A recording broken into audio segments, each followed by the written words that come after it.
मी तुम्हाला खोटं बोलत नाही. मी कॉलेजला होतो बाबा, आयुष्य म्हणजे बरेच वर्ष गेले. मी पहिलीपासून मला का नाही 5वीला तर कळत होतं. मी म्हणायचं गुरुजी मला गॅदरिंगला घेत जाणं. मला वाटायचं स्टेज पुढं मी यावं बोलावं. मला एखादी गवळण म्हणावं. मी एक गवळण म्हणली तर पहिला नंबर आला एकदा. आणि माझी इच्छा वाढत गेली.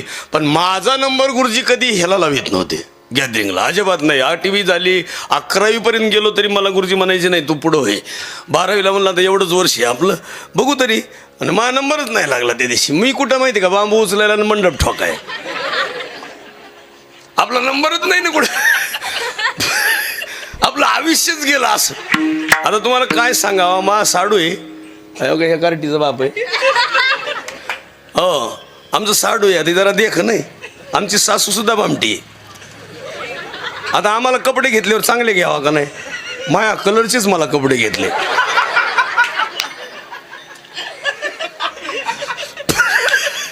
अरे म्हणलं मी तर असाच आहे, मला कपडे तरी चांगले घ्यावा का नाही बुवा. तुम्ही आज जोडच लावला, गायक जसा तसाच सिस्टीमवाला, तसाच बाबा, तसाच शूटिंग करणारा. तुम्ही काय जोड लावाय आलते का काय. हिने करी बी तसाच.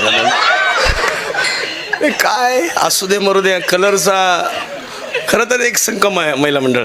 माणूस कसं बी असावं पण गुणानं चांगला असावा. हे तर सक्का मावस भाऊ दिसतंय माझं. काय लेकरू दिसतंय बघा. नको लाजच जाऊ, काय होत नाही त्याला. काय होतं त्याला. अहो काय घाबरायचं काम नाही. सकाळी आम्ही आता आंघोळ केली, सासरवाडीतच होतो सकाळी. ते आमचं मेव नाही बघा. मला म्हणायचं दाजी लावण पावडर. आलं कशाला लावर जाऊ दे. नाही वास चांगला येतो. यार मला काय याचा वास आधीच सुटलाय जगाला. वास कोणता सुटावा. हा रस्त्यानं चाललं तरी मला 2 मिनिटं माणसं बोलतात, खडके मारत आले. बरं वाटतं. हा वास आहे, हा श्वास आहे.